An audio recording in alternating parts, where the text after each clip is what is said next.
Silakan Pak Sulaiman. Assalamualaikum warahmatullahi wabarakatuh. Salam sejahtera dan selamat pagi.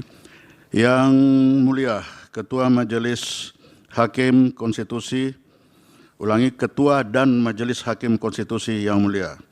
Yang mulia Ketua dan Majelis Hakim Mahkamah Konstitusi Republik Indonesia, izinkanlah saya Laksamana Muda TNI Purnawirawan Sulaiman B. Ponto, ST SHMH, selaku ahli menyampaikan penjelasan baik lisan maupun tertulis yang merupakan satu kesatuan yang utuh dan tidak terpisahkan atas permohonan uji materi pasal Akuo Undang-Undang Nomor 2 Tahun 2022 tentang Kepolisian Negara Republik Indonesia yang dimohonkan oleh Samsul Jahidin SIKOM SH dan Christian Adrianus Sihite. Untuk menyampaikan ini saya menggunakan lagi PowerPoint. Mau ditampilkan? Ya, silakan dibantu.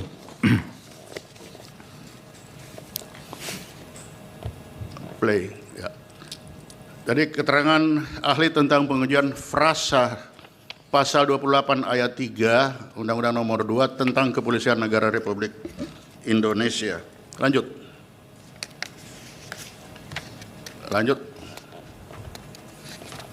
Konsekuensi hukum penugasan. Di sini adalah konsekuensi hukum penugasan di luar struktur.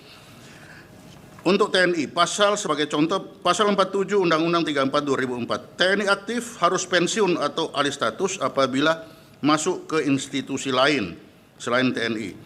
Di semua kewenangan sebagai alat negara harus ditinggalkan.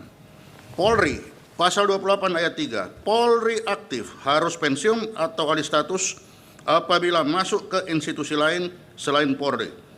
Ketentuan ini berlaku untuk semua penempatan di luar struktur. Lanjut. Permasalahan, ini ada kontradiksi norma. Pasal 28 ayat 3 Undang-Undang Nomor 2 Tahun 2002 berbunyi, anggota Kepolisian Negara Republik Indonesia dapat menduduki jabatan di luar kepolisian setelah mengundurkan diri atau pensiun dari dinas kepolisian. Ketentuan pasal ini jelas dan tegas. Anggota Polri harus mengundurkan diri atau pensiun untuk menduduki jabatan di luar kepolisian. Namun penjelasan pasal ini justru menambahkan frasa atau tidak berdasarkan penugasan dari Kapolri yang menimbulkan konsekuensi berbeda dan membuka celah bagi anggota Polri aktif untuk menduduki jabatan di luar kepolisian tanpa alih status. Lanjut. Problematika frasa dari atau tidak berdasarkan penugasan dari Kapolri. Adanya frasa atau tidak berdasarkan penugasan dari Kapolri dalam regulasi membuka peluang interpretasi yang bermasalah. Frasa ini dapat diartikan bahwa Polri aktif dapat ditempatkan di luar struktur tanpa atau dengan penugasan resmi dari Kapolri. Interpretasi ini bertentangan dengan prinsip dasar bahwa semua penempatan Polri di luar struktur, baik diketahui atau tidak diketahui Kapolri, harus melalui alih status atau pensiun terlebih dahulu. Lanjut. Saya menjelaskan dengan gambar ini. Yang warna ungu ini pasal 30 ayat 3 Undang-Undang Dasar 45 dan pasal 5 Undang-Undang 34 dan pasal 5 ayat 1 Undang Polri. Di sini jelas bahwa TNI dan Polri adalah alat negara. Alat negara. Kemudian warna biru ini. Untuk menuju warna coklat ASN di Undang-Undang TNI jelas alih status. Pasal 47 ayat 1. Polri juga sama. Untuk menuju ASN di luar Polri, warna coklat ini, di sini pasal 28 ayat 3 bahwa Polri aktif harus alih status. Yang jadi masalah ada penjelasan. Penjelasan ini di sini tentang atau tidak berdasarkan penugasan Kapolri. Disinilah yang membuka celah Polri aktif bisa masuk ke ASN. Nah, dari sini muncullah ada 4.351 Polri aktif yang masuk di ASN. Jangan lupa, ketika Polri aktif tidak keluar dari pasal 28 Undang-Undang Nomor 2, Polri ini masih berstatus alat negara. Jadi ketika Polri masuk di ASN masih berstatus alat negara. Maksud dari alih status ini masuk ASN ini adalah menanggalkan status alat negara menjadi bukan alat negara. Sehingga dari sini kita sudah melihat ada dua yang bertentangan. Polri aktif yang ada di lembaga kementerian dan yang Polri tidak aktif di lembaga kementerian. Ini yang menjadi masalah pelanggaran terhadap negara hukum, ada ketidakpastian hukum. Di sini kita bisa melihat bahwa penjelasan membuat norma baru sehingga Polri aktif bisa menempati. Sehingga putusan MK nomor 27 PUU nomor 5 2007 tentang larangan penjelasan membuat norma baru ini dilanggar. Saya bandingkan dengan TNI. TNI ada juga 10 lembaga kepartemen. Tetapi di sini ada undang-undang yang mengatur. Pasal 47 ayat 2 ini mengatur bahwa TNI aktif boleh menempati 10 lembaga kementerian yang di bawah ini. Jadi ini perbedaannya, kalau ini yang biru ini semua undang-undang, tetapi Polri aktif keluar, itu masuk berdasarkan penjelasan. Sehingga seakan-akan penjelasan ini membuat norma baru. Dari norma di sini, dia harus meletakkan status sebagai alat negara. Tapi status ini tidak diletakkan sampai ke sini. Dengan adanya status alat negara yang masih menempel di sini, dan dia sudah tunduk kepada undang-undang ASN, maka di sini tidak ada lagi kenetralan. Polri yang ada di ASN dengan Polri yang masih ada di struktur ini dua hal yang berbeda. Yang satu tunduk kepada undang-undang Polri di bawah undang-undang dasar, sedangkan di sini sudah tunduk kepada undang-undang ASN. Lanjut. Ini lebih jelas. Alih status yang seharusnya begini, undang-undang mengatur begini. Ini TNI dan Polri sama persis. Karena dua-duanya diatur oleh undang-undang dasar. Lanjut. Nah, yang terjadi seperti ini. Tentara masih seperti begini. Polri ini tidak melaksanakan alih status. Di bawahnya kosong. Tetapi tetap masuk di ASN lewat celah yang ada di penjelasan.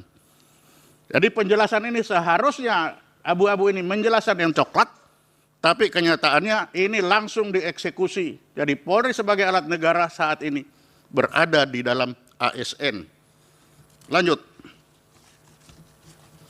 Kita lihat perbandingan alih status antara TNI dan Polri di luar struktur. Lanjut.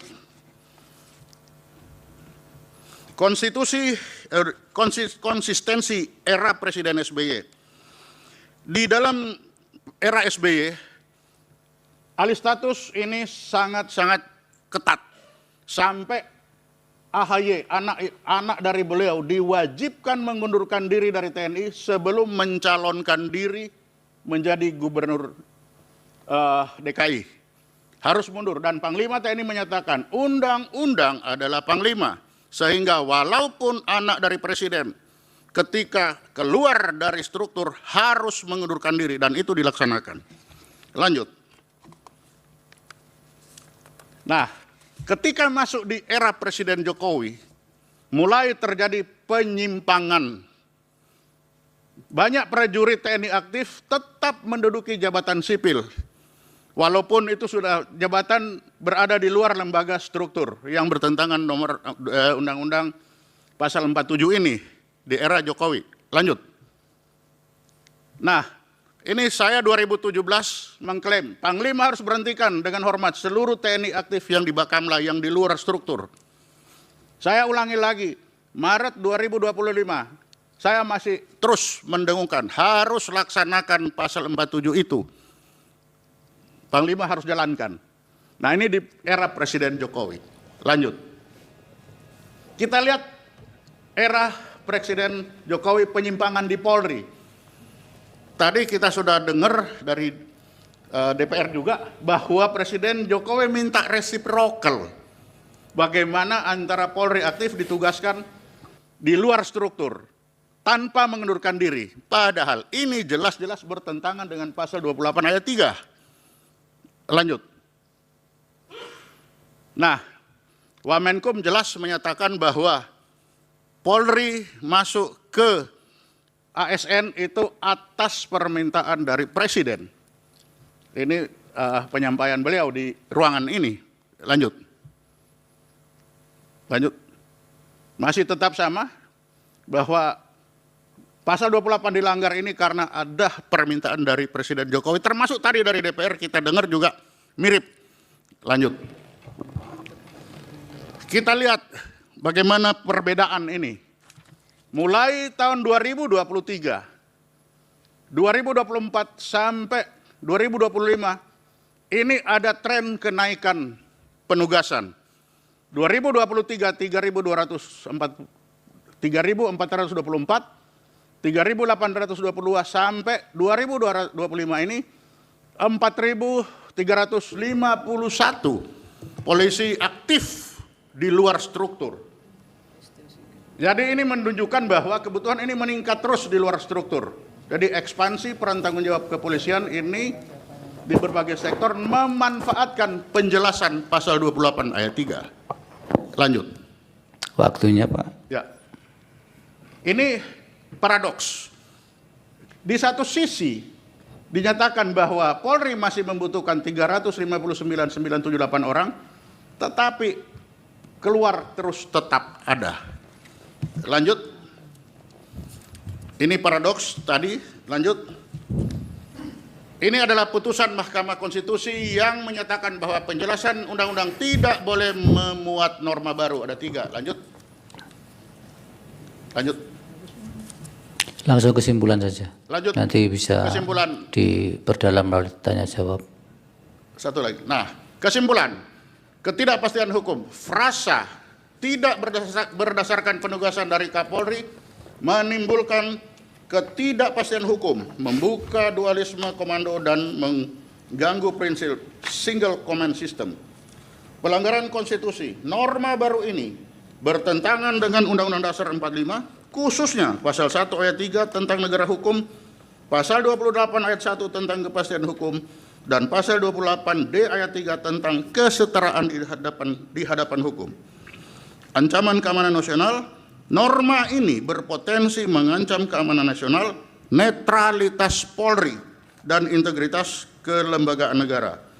Rekomendasi, mohon Mahkamah Konstitusi perlu menyatakan frasa ini tidak memiliki kekuatan hukum mengikat untuk menjaga integritas sistem ketatanegaraan. Demikian, terima kasih Yang Mulia. Baik.